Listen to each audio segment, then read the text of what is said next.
Hello and welcome to the Qreative Life podcast. I'm your host, Amanda Qureshi, but you can call me Q.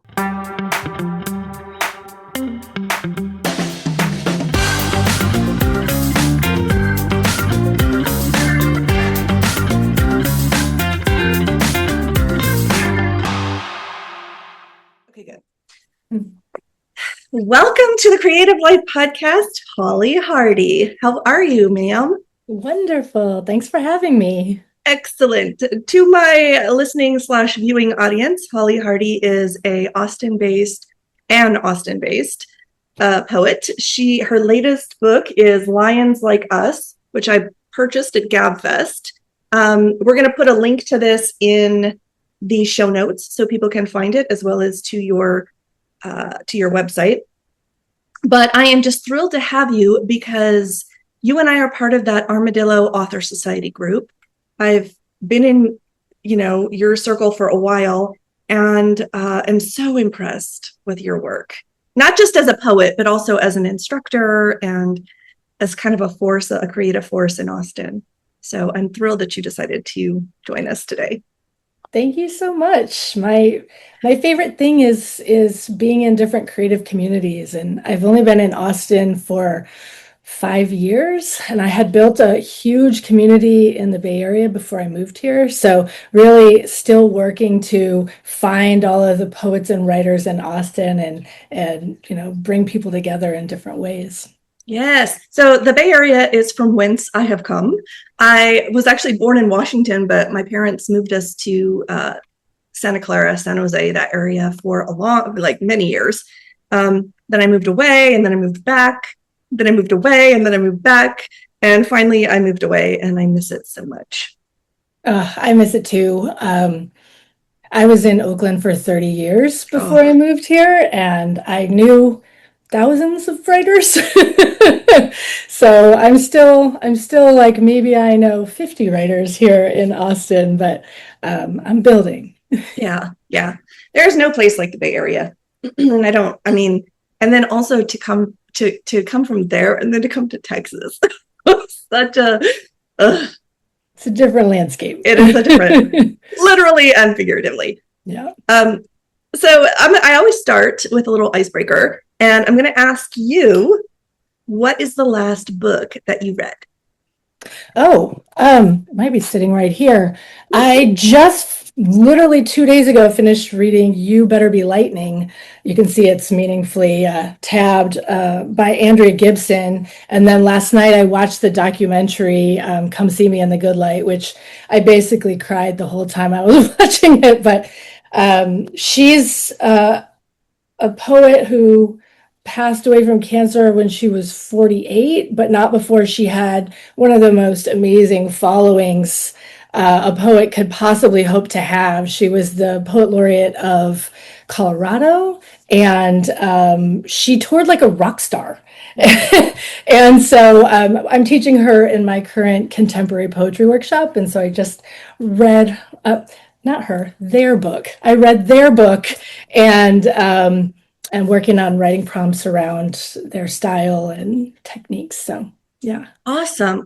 Yeah, I used to follow Andrea on TikTok for a long time. I think that's where I discovered them. And I don't know if that's where their original platform was, but it was I just remember when they passed away, the sort of reverberations. People were just heartbroken, and I would not consider myself a poet, but I do like poetry, but I'm kind of finicky about the poetry I like. And Andrea's poetry is just it manages to be really meaningful without being like cloying and and sappy or whatever. Like, it really cut into to the heart of the matter that they were talking about. And so, yeah, that was a huge loss. Because I think that if they had lived for much longer, it would have been a much bigger impact, right? They would have had a much bigger impact. But, I guess we were lucky to have them while we did. Yeah. I think that spoke to so many people because of its accessibility. Mm-hmm. There was a lot of like talk in the documentary about I only know 5 words, but I can rearrange them a bunch of ways. And so I don't know. I always feel as a poet that I'm willing to elevate my readers. Like I'm not gonna, dumb down my vocabulary for anyone. But that also means that there's some exclusion there for people who may not know all of the words. And I feel like Andrea excelled at being on the level of anyone could comprehend the work. And I think some of that comes from the slam poetry roots as well, of just being accessible and musical in that particular way. That's right. There was a very musical quality about Andrea's poetry. What is the documentary again?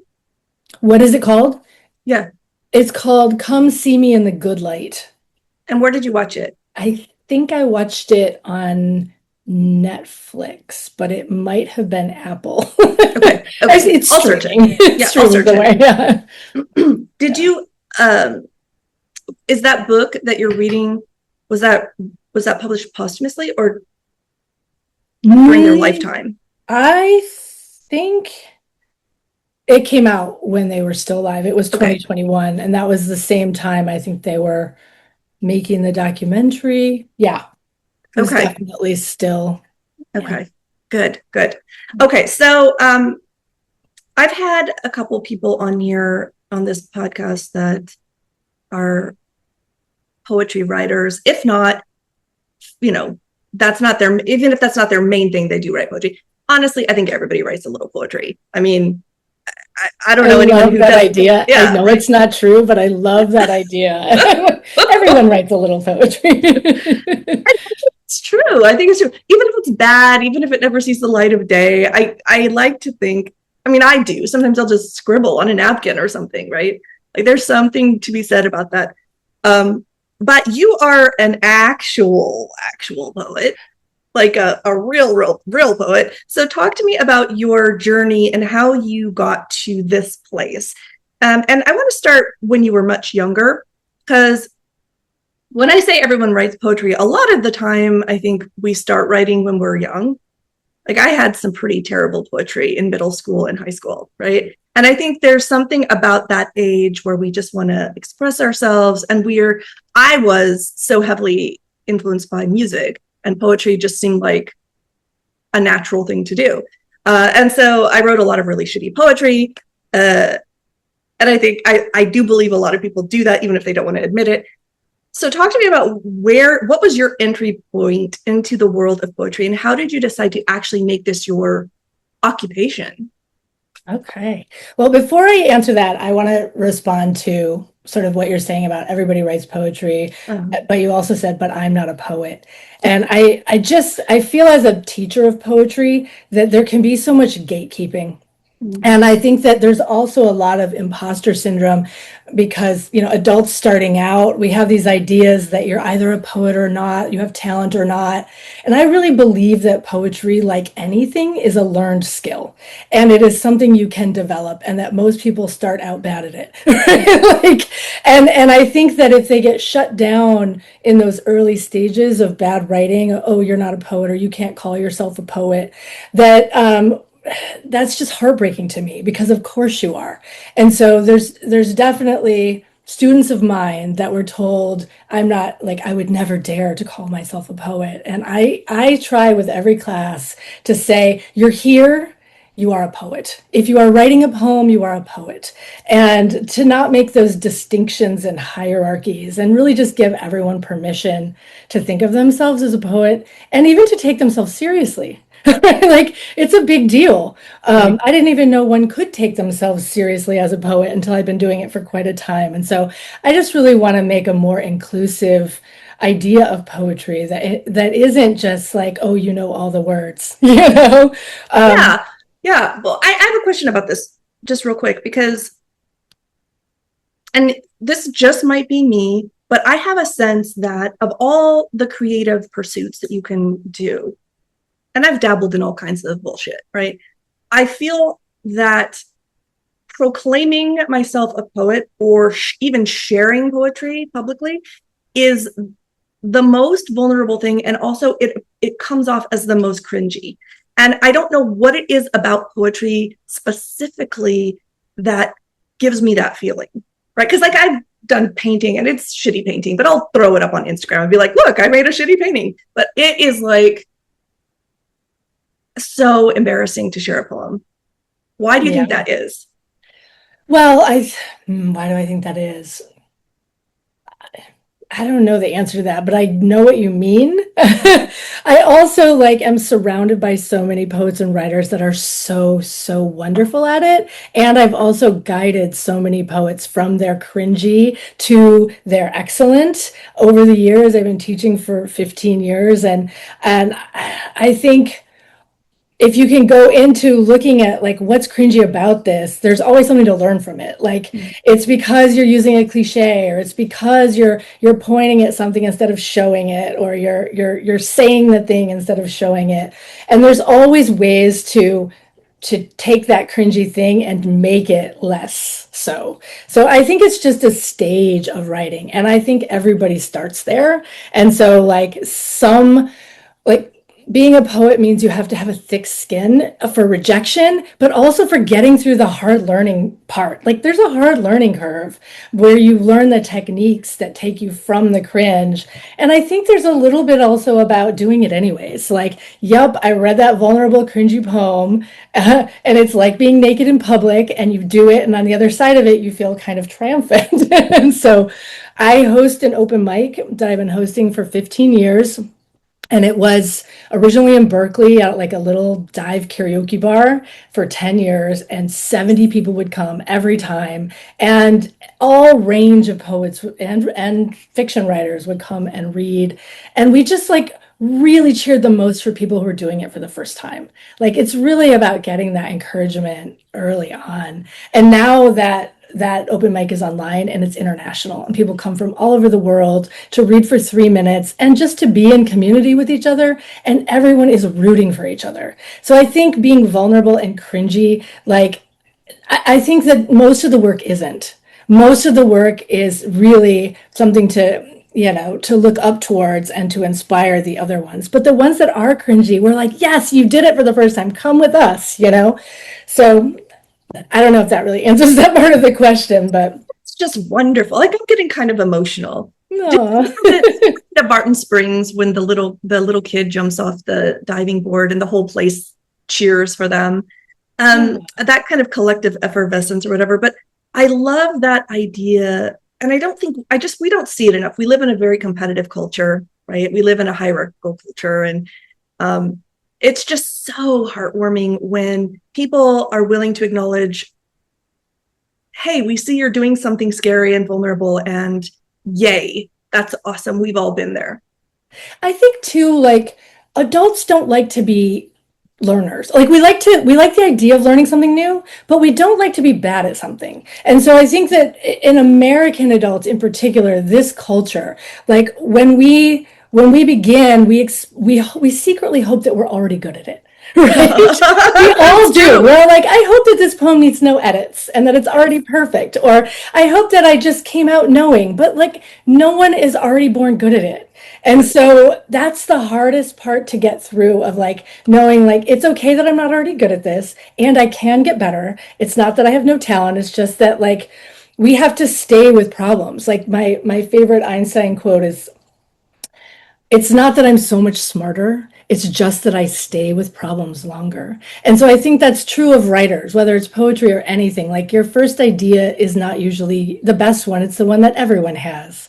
And so if you're willing to stick with it for 6 more pages until that new idea comes, that fresh thing that makes it special. And that's what learning is. It's that uncomfortable in-between place where you're uncertain and confused, and you're trying and you're bad at it, and that's how you get to be good at things. So I don't know, I feel like I'm rambling and I never answered your question. No, this is riveting. I'm like, yes, you're right, you are 100% right. And I think I remember like in this culture too, like as opposed to like Asian cultures where striving is is seen as good. We have a never let them see you sweat culture, which also undermines our willingness to do the hard, uncomfortable part of learning, right? Yeah. To be seen, to be trying, I think. And that's something we should change in this culture. 100%. I have kids. They're in their 20s now, but this was a big thing when they were growing up, is try hard was an insult, right? They're such a try hard. And I'm like, what's bad? That's a good thing. But they're like, obviously they think I'm an idiot, but I agree with that. I think, and we also have really weird ideas around failure that I think is sort of fundamental in our education system, where it's just the focus is on succeeding, passing, winning. It's not about the actual process of learning. So I think you're right about that. It's just when you add in the emotional elements of the poetry, then it becomes even more daunting. Yeah. Because that's where you really feel vulnerable. Yeah. I used to teach English 1A for years at Berkeley City College before I moved to Texas. And the school system really makes people think that they should get an A for trying and also makes them think that the grading system is grading all the wrong things. And so I often taught essays about growth mindset versus fixed mindset. And like fixed mindset means you think you're born with this much intelligence or this much talent. So if you've always been told that you were smart and talented and good at things, then anytime something gets hard, you get scared that, or you maybe don't get an A, you get scared that maybe you're not as smart as you thought you were, and you have to reassess your whole self. And the other side of that is if you've always been a C student that struggled and that things were hard, you think you're stupid.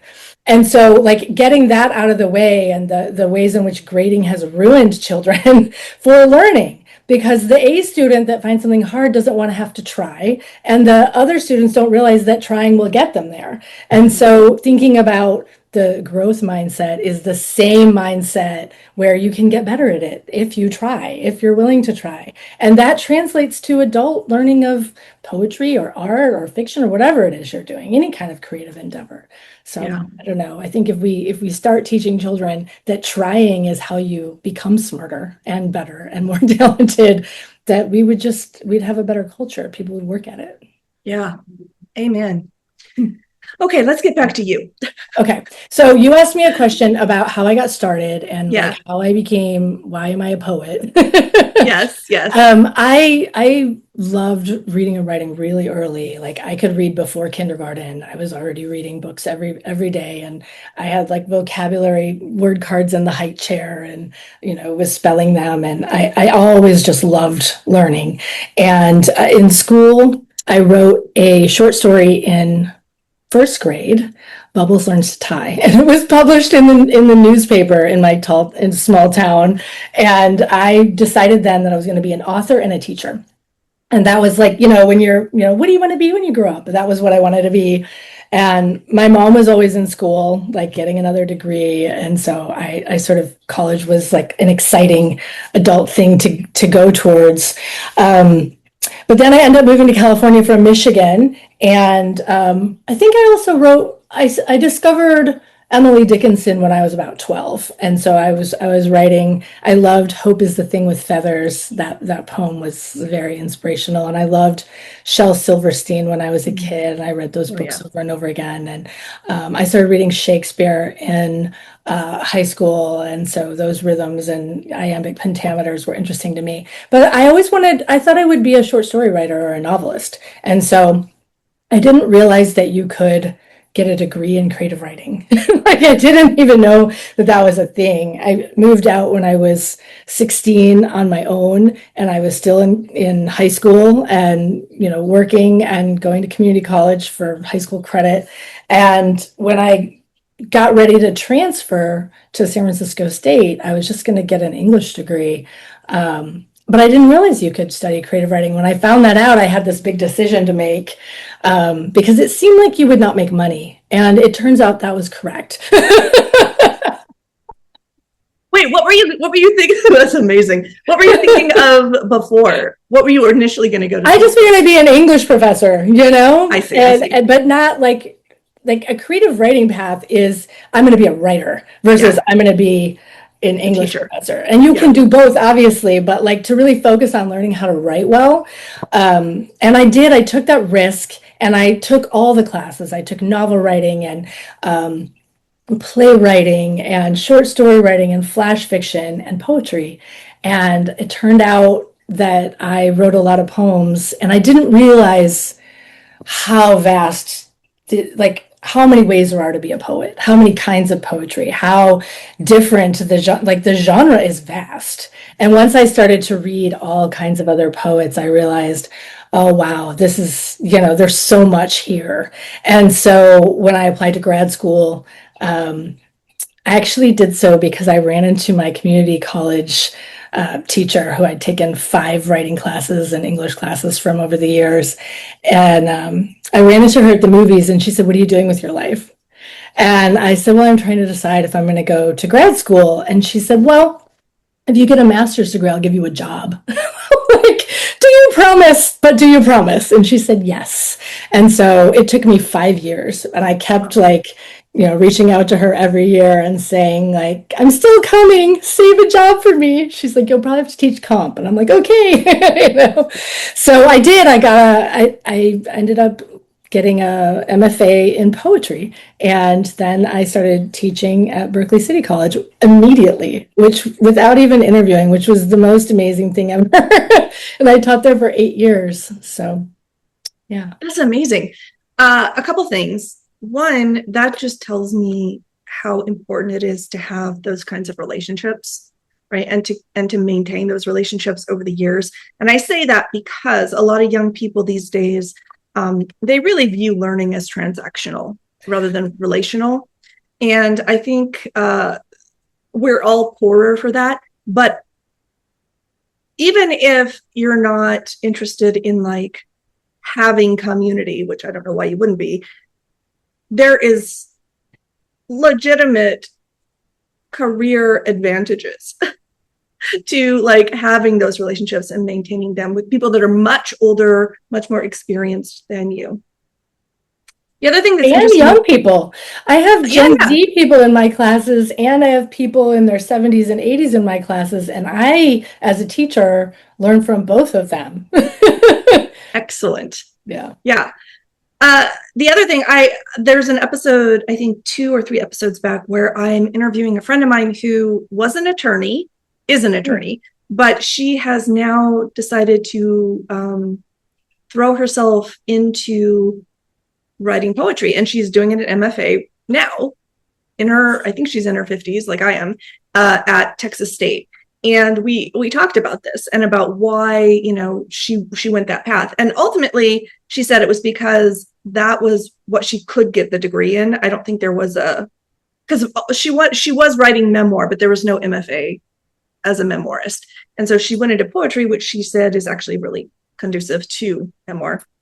Yeah. But I'm interested to know, of all the creative writing, why specifically, what was it about? I mean, you said that it was a really diverse, huge, amount of material out there, and you really started to get into it when you explored it. But initially, I think you were going to be a short story writer. And what is it about poetry specifically as a writer that appeals to you? I mean, what is it that makes you say, all this other writing is great, but I want to dedicate my life to this specific form? Well, I don't think I ever intended to only write poetry, and I'm sure that I also write short stories and flash fiction, and maybe one of these days I have started a memoir years ago, and so I think a lot of programs kind of pigeonhole you, like you need to choose a genre, and so I chose one, and I flourished there. But I think the question under the question is what's special about poetry, and for me, poetry is like no other genre in that it has line breaks, and those line breaks add this dimensionality to poetry that other forms don't have. It's both visual, it's musical, the white space matters. And I think if you think of like a metaphor of writing, a novel has, thousands of words, right? Maybe. And, a poem maybe only has 60 or 100 words. And so, like if you were going to get your portrait done, like you're a tourist and you're on Pier 39 and they're doing a picture of you in a tiny car, like they're only going to use 12 lines, right? And each one of those lines has to matter. It's not an etching where there's thousands and thousands of lines and it doesn't matter if there were 5 missing, no one would ever notice, right? Whereas in poetry, every period matters, every line break matters, every stanza break and word choice. And so that puzzle precision is interesting to me, and also the brevity. At the same time, like you can complete something, and I'm a completionist. I like to get a thing all the way done before I move on to the next thing. And so being able to write a poem in 20 minutes or 2 hours and have it be mostly done, I love that. And I love the idea that when you make a collection, you put these pieces together and they speak to each other. When I was at San Francisco State, I was the poetry editor, and then I was the editor-in-chief of their graduate literary magazine, 14 Hills. And so I learned how to build literary journals and manuscripts and how to like put things together in a collection. And I love that. That's why I love helping other people with their books and manuscripts as a writing coach. So yeah. That's awesome. Yeah. I'm going to ask you a question that is probably stupidly nebulous. How do you know when a poem is done? How do you know? Because to me, it's almost impossible. Like and look, I'm a writer, so I get it. You're never going to be completely done, or there's always going to be something that can be changed. But like you said, a poem, like if I write a novel that's 70 to 100,000 words and I'm missing a few things, it doesn't matter. I'm going to make up for whatever's missing later on. I'm going to fill in the blanks. It's not like it's so crucial to get everything perfect. But in a case like a poem where everything does matter, and also the quote unquote white space of the poetry matters, what you don't put in there matters. And sometimes it's a matter of taking things out to make it complete. How do you know? It seems magical, honestly. Well, I mean, that's part of becoming a good poet, is knowing when things are done and knowing when they're in the right form and knowing when you have the right words. And it's like a building the muscle of intuition. But I think the question makes it seem like there's a rule for that. And the magic of poetry is that there's no rules for any of it. And you have to make all of it up. Like, should I put a period here? Well, if it was a novel, yes, but in poems, no, maybe take it out. Like, so I think for me, it depends on who you are as a poet. Like some of my clients and my students that I work with on poems, their poems aren't done until Holly says so. So like I'll be working with them and working out with them, and they'll just keep sending it back to me. Like, is it done now? And I'll be like, I think this one's ready. This one's done. But other people, like, they don't need me to tell them. They know when it's done, And for me, I can mostly tell when a poem is done. But then, if you let it sit and you come back to it and you're not like still futzing with it. But other people are futzing forever. And even if they've published, for me, once a poem is published, I'm not going to keep editing it. Other people will keep going and going. So I think there isn't one answer to that. It really just depends on who you are and what your perfectionism feels like and how your intuition works. And I think that you have to be comfortable with a certain amount of uncertainty. And you can try sending it out and getting it published. And if it doesn't land, you can work on it some more or put it in the drawer. Or, there's no easy answer for that question. Yeah, I did not think so, but I was curious to know how you would respond. And actually, I love that. I love ambiguity. I do not like things that are, I don't like having things spelled out for me. I don't like rules at all. I'm very much about the gray area. And when it comes to art, to me, if you can make rules out of it. I mean, look, I get it. There are rules, but a really good artist learns those rules and then breaks them. Yes, Right. I agree. Yeah. Learn them though. I mean, there's Yes, there's so much good poetry that has an underpinning of broken form, like where you could tell that this person understood the sonnet or the duplex or the sestina or the villanelle, and then they broke the form in the ways that the poem needed, where the poem wasn't a slave to the form, but the form like moved in as it needed to in order to hold the poem in the way the poem wanted to be held.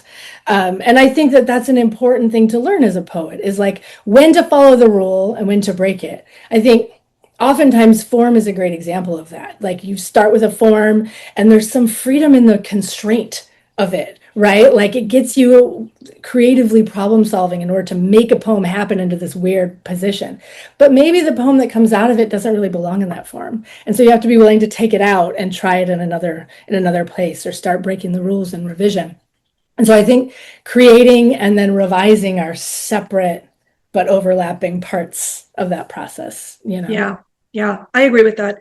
I think there's something to be said for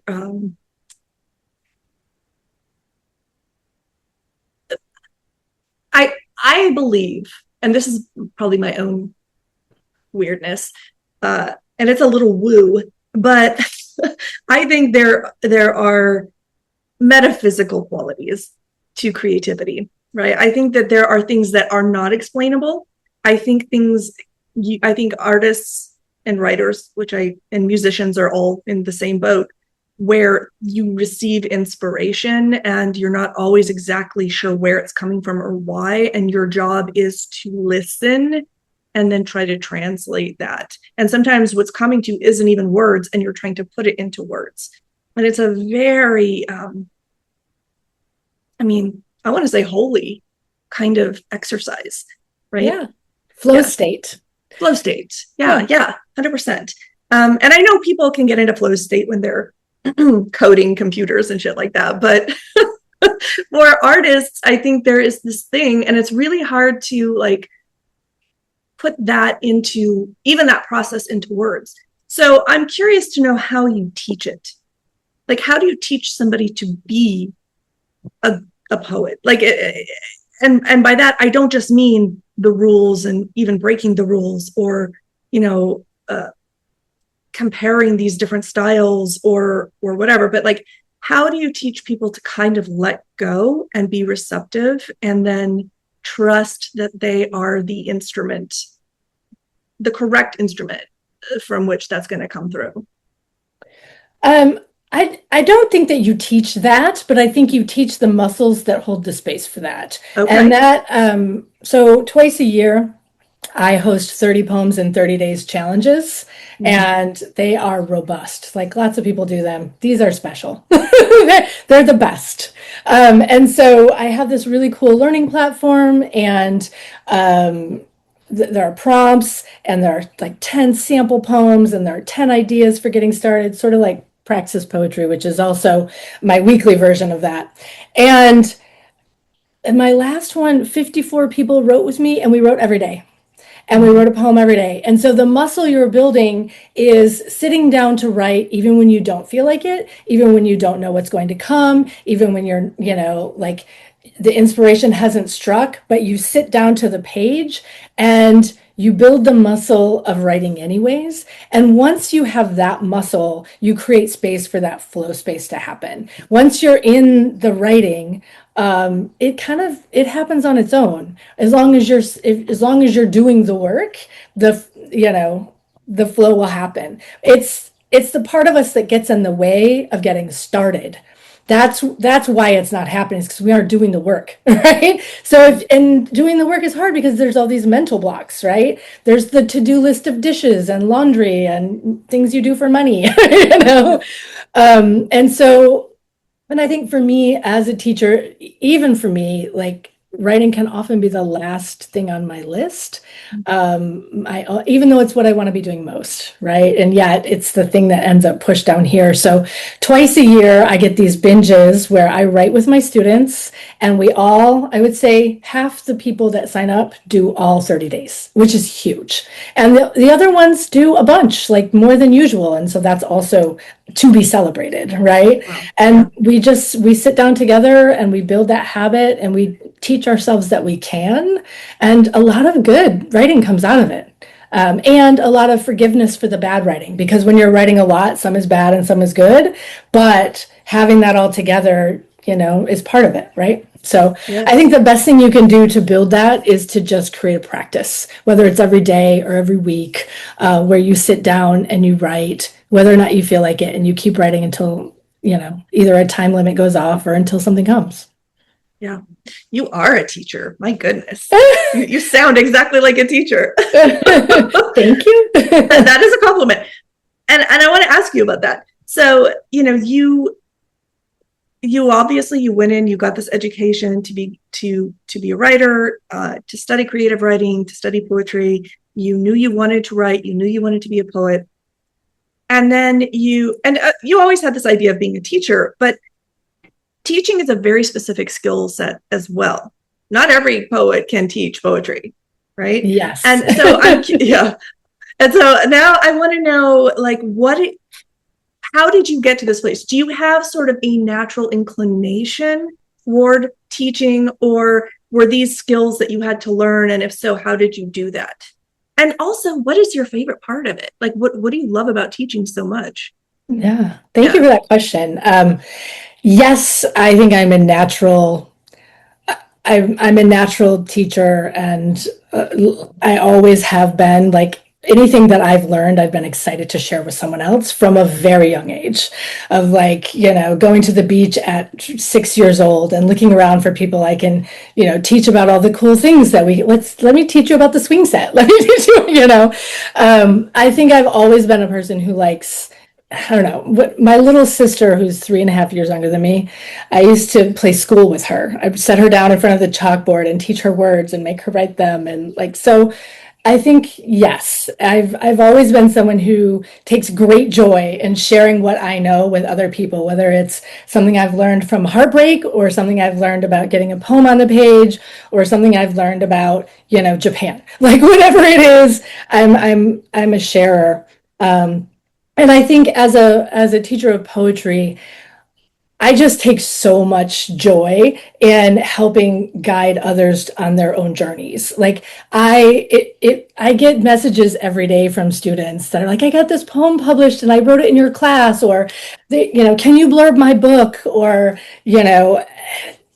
just all of it. So I take people from wherever they are, whether they're already published and famous and they're just looking to have some feedback and some accountability, or whether they're brand new and excited. I have students that I've been working with since the pandemic started, and when I started teaching online in 2020, that still take every single class I offer. And, now they've written whole books and I've edited their books. And so to be an ongoing mentor like that, to be able to see what people's goals are and help them get to those, I don't know, it makes me feel happy. And it also inspires me to be around other people that are on their path, because so am I. Like, I'm also a creative in progress, just like everyone. So, Yeah. yeah. Did you work with Heidi Casa, or did she do her own thing? How did you because I just finished her recent volume of poetry and it was so good. Is she good. Is she part of your writing community? She is, and she and I met when we were both kind of new to Texas, and a friend of ours from the Bay Area realized we were both here and told us, you guys should connect. And so we went and had lunch, and she's taken classes of mine, and she's also an editor, and we're both, she doesn't teach, although I think she's done a workshop here and there. And so I'm very happy for her that she's gotten a lot of success in the last year of getting books in the world. And she's been doing some touring, and she had 2 books come out last year. So yeah.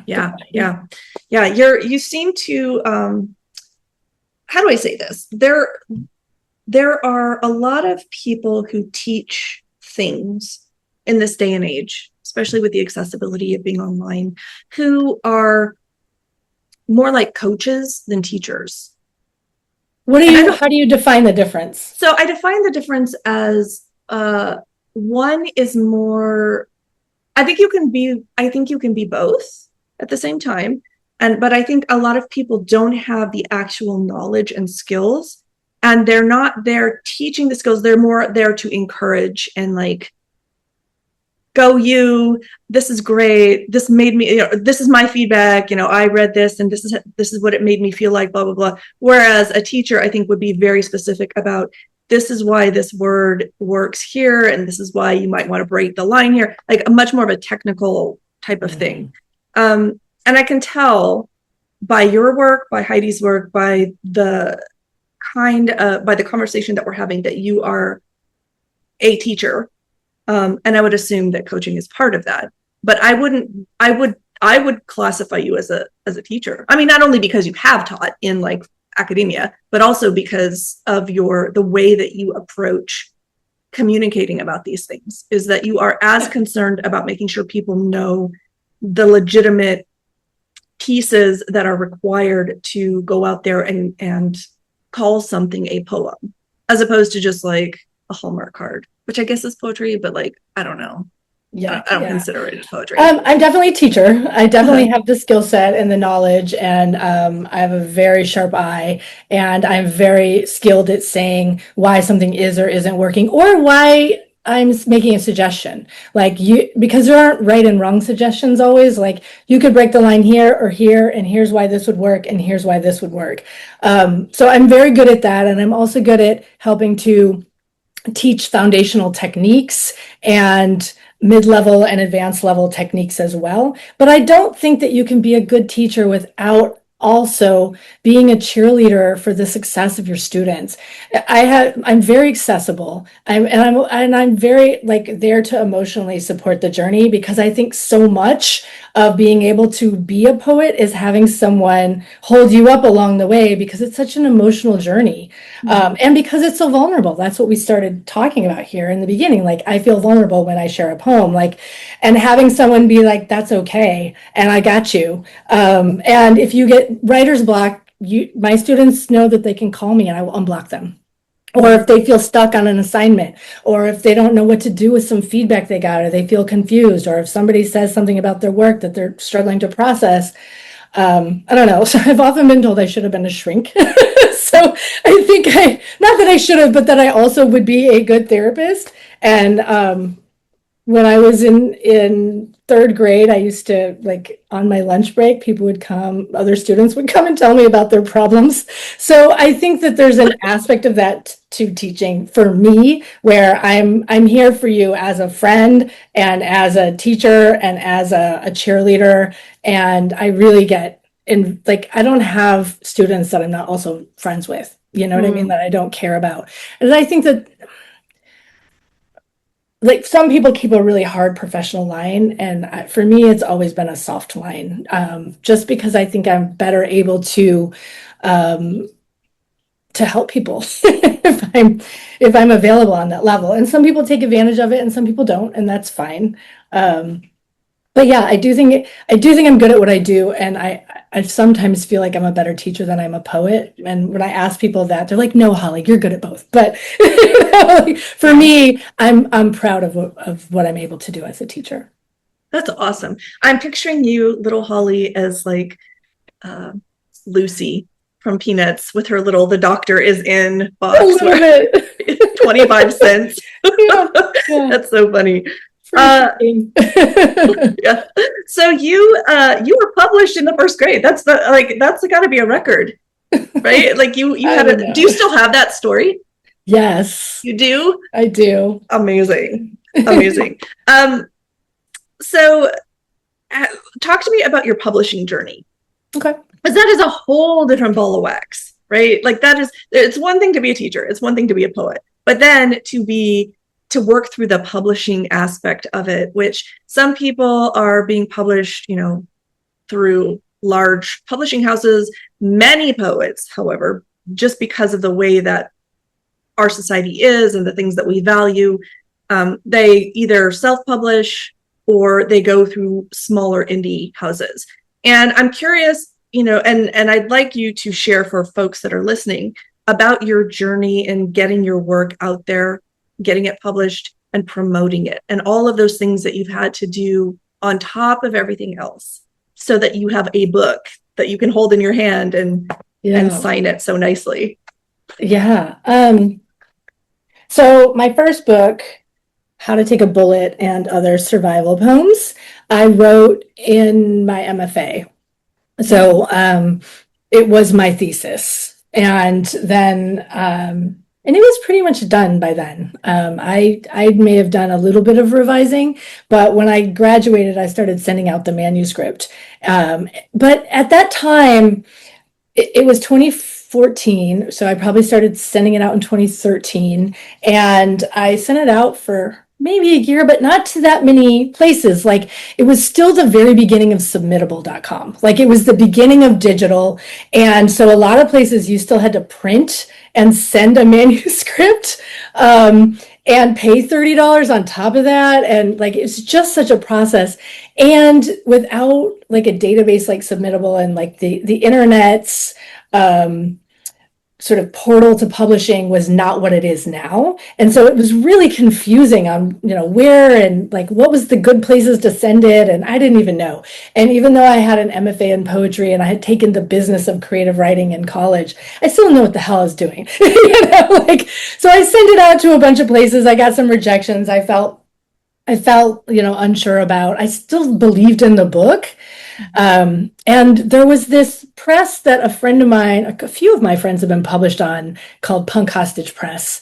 And I had been told that they were interested in my manuscript, that like one of the other people had been like, oh, you should read Hollie's book. But because of their interest, I was sort of like discounting them, like, well, they can't be a good press if they want my book, So I avoided sending my book to them because I felt like, oh, it's probably settling, like I didn't know. And then the publisher, one of the two publishers, Iris Berry and A Razor, there's some backstories about the two of them who are amazing characters in the world. But A Razor was at my local burger place or beer joint in Oakland. And I walked in there because my ex used to run the place. And I walked in there and this, the person who had recommended me to them was like, so this is the publisher, this is Razor. He wants to read your manuscript. And he was like, when are you going to send it to me? And I was like, I have it right here. Or like, I was like, I'll send it to you now. And he was like, cool. And he started reading it right in front of me. Oh my God. Seriously, like he sat there and read my book, like right there on the picnic table. And he's like, this is really good.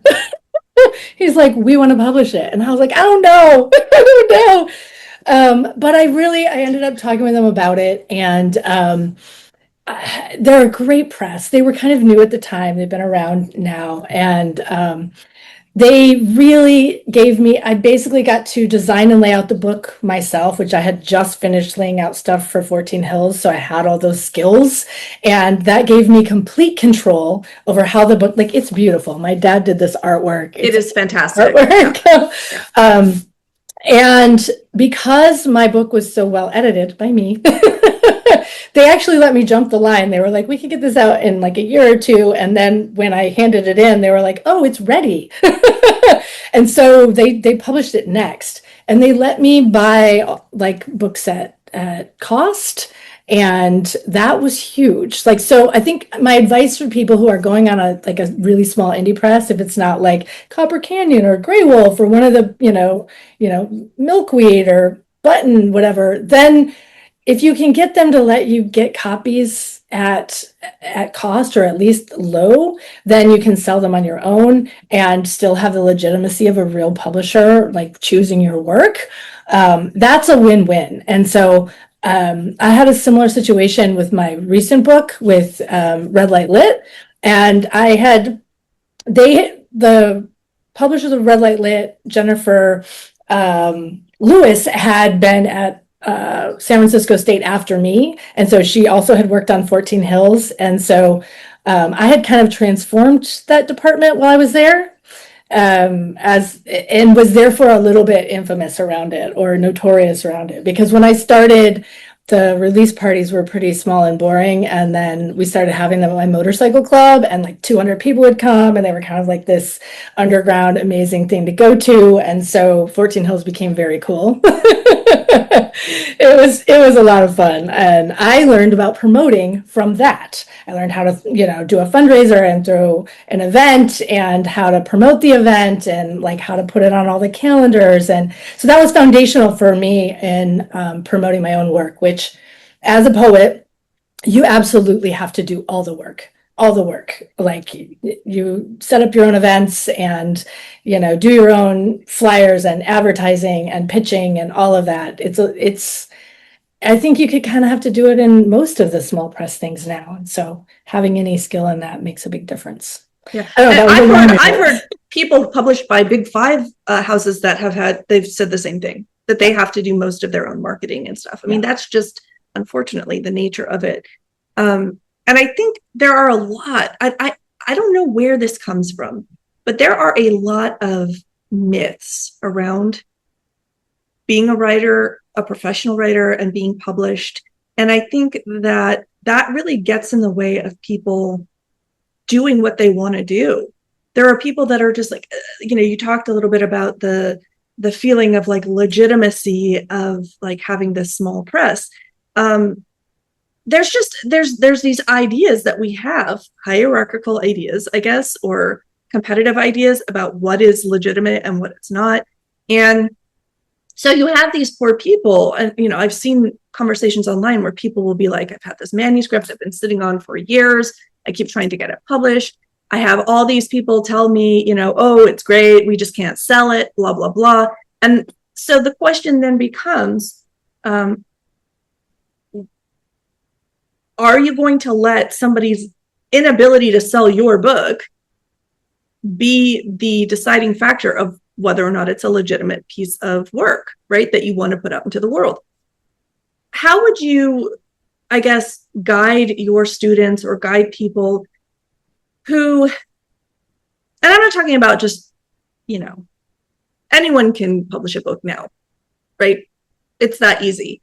But like people who you really see who have talent and skill, who you believe in their work, but they may or may not be picked up by Random or Penguin or any of those, because they are money-making machines and they have a very specific idea of what they want. How would you encourage people to go ahead and pursue publishing anyway? And what would you tell them? Because it's hard to make that judgment on your own as a creator. Often we look externally for the validation. And I think that's what people are seeking when they're seeking a publisher. Not necessarily, because you're not going to, even if you get published by a Big Five, you're not always going to make a lot of money. You're often going to have to work just as hard. But there's that sense of like validation.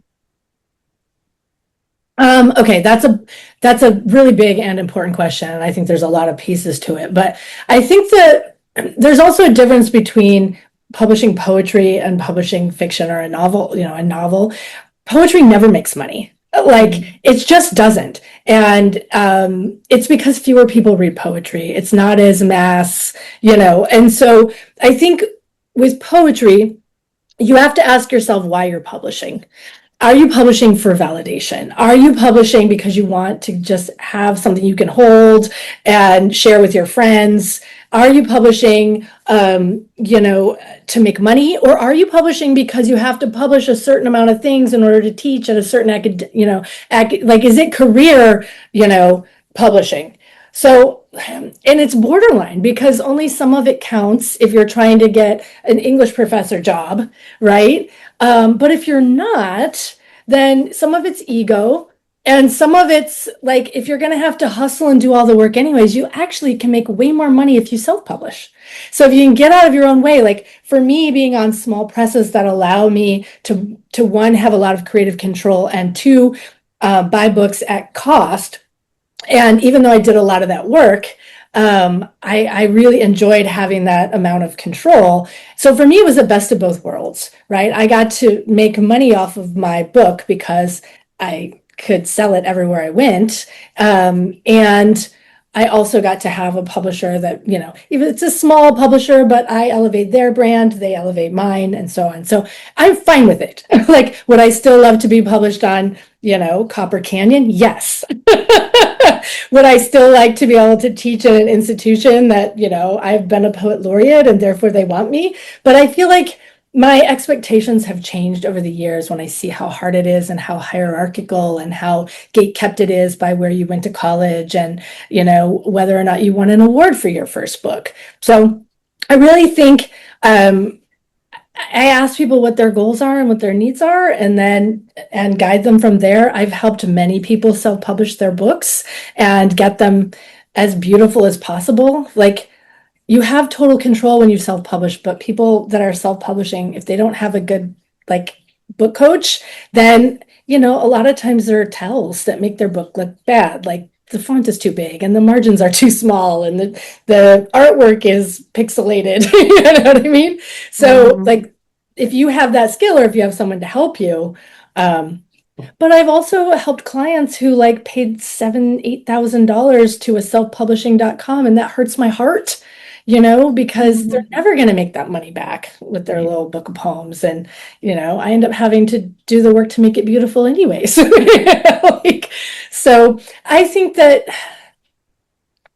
it's okay to do it however makes sense for you based on your goals, and that, you know, get your validation from yourself, not from people who buy. Like, that's true of any art. Like, you can have amazing art that an art critic doesn't like, or that the art critic likes, but people won't buy. Like, there's that triangle of like, what's good and what's sellable aren't always the same. Like, I hate a Dan Brown book. Like, you know what I mean? Like, that's not good writing, but it's worth a lot of money, right? Yeah. So I don't think that we should equate the quality that we were wanting to be validated on with how sellable a thing is.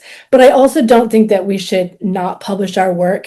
I mean, one of the reasons to publish is to get it out of the way so you can make the next thing, to clear the desk, to clear a creative space. That's part of why I'm like, you know what? After 1 year, if it's not on a big place, I'm going to publish it with whoever wants me. And that is fine, you know? So that's fine. I think that's right. Because I think that we tend to think of creative product or whatever comes out of our creativity as the most important thing. It is not, right? That is just the thing that you have when you're done with this very important process.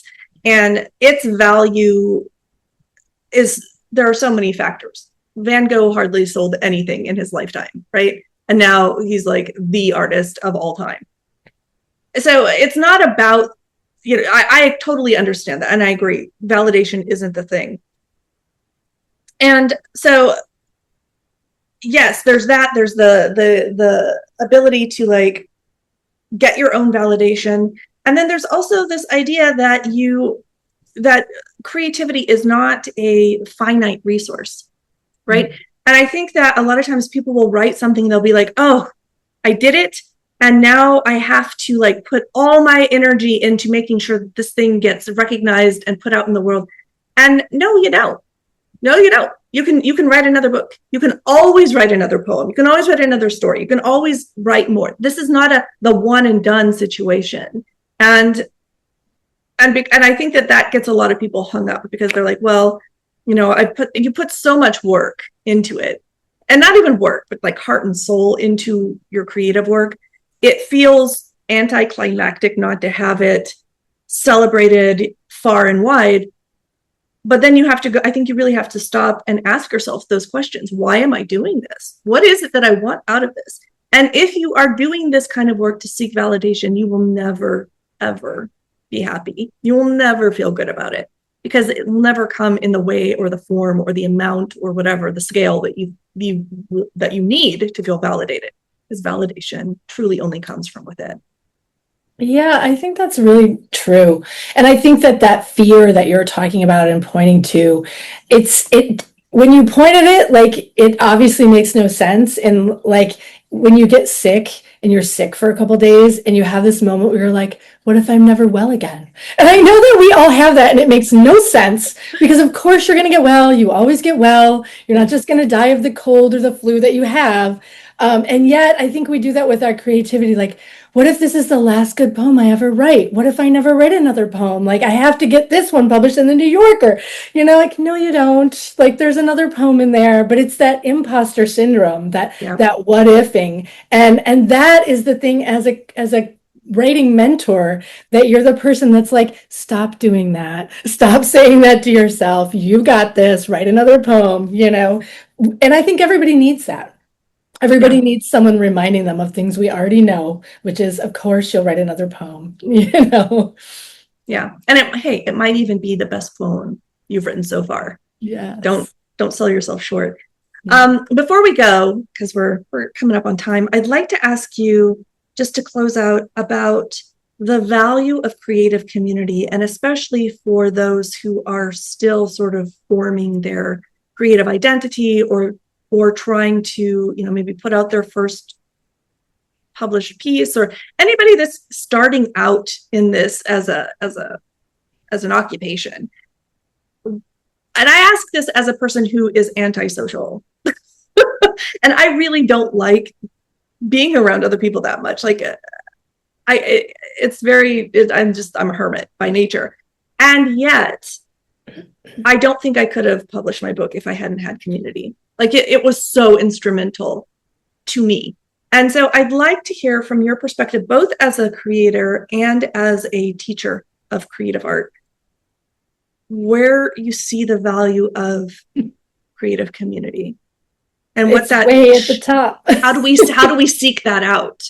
Yeah, well, I'm making it everywhere I go. Like, to me, community is like it's at the heart of all of this. So, Saturday Night Special, my open mic, is a place where people from all over the world can be both a hermit and in community, right? It's a place to try out your work. It's a place to get, encouragement. People write their favorite lines in the chat. And taking classes is a place to get feedback. It's a place to learn. It's a place to make friends. I do write-in workshops where people come just for accountability, just for a little inspiration. I do all kinds of, not just workshops, but free community opportunities where people can come together, mostly online now, but sometimes in person. I've been doing a lot of stuff in Austin where I go and meet with the Armadillo folks, and then I've been getting together with the Ladies Lit and Libations, or the LLL that we have here in Austin. Wow. And there's a literary business club. So for me, like, finding other people, it creates momentum, it creates inspiration, it creates accountability, it creates, like, you have something to, like, look up to, but also feel validated by. Like, you're always gonna be better than someone and worse than someone, and so you could find joy in both of those. When I was in the Bay Area, I produced the Beast Crawl Literary Festival, which was a grassroots lit crawl in Oakland. For 7 years, thousands of people would come to it, and it took up a ton of my time, and it was a free literary event. But it just, like, holding space for all these people to come together was huge. So I would say to people who are listening, like, either come find me if you're interested in a poetry community, or create your own, like a writing group or a reading or an open mic, or go to a class. But definitely, if you don't have community, it's easy to just be last on your own list. And when you do have a community, you have a reason. Like, sometimes the only reason I write a poem is because I have a commitment to Saturday Night Special to write something new every month and read it raw and fresh to these people. And, when I do the 30-30 and I write a poem every day, it's because of my commitment to that community, not to myself, right? So I think it's important in that way that being a part of community is our commitment to ourselves as writers, and to be a mentor to others as well. Like, it goes both ways. And the more you're there for others, the more they're there for you when your own books come out or when your readings happen. And so being a good literary participant it gives back. It really does. Yeah. I think that's beautifully expressed. And I want to say that, you know, creative community, I think, is essential as well. I mean, I believe that, having from my own experience, but those spaces don't just appear.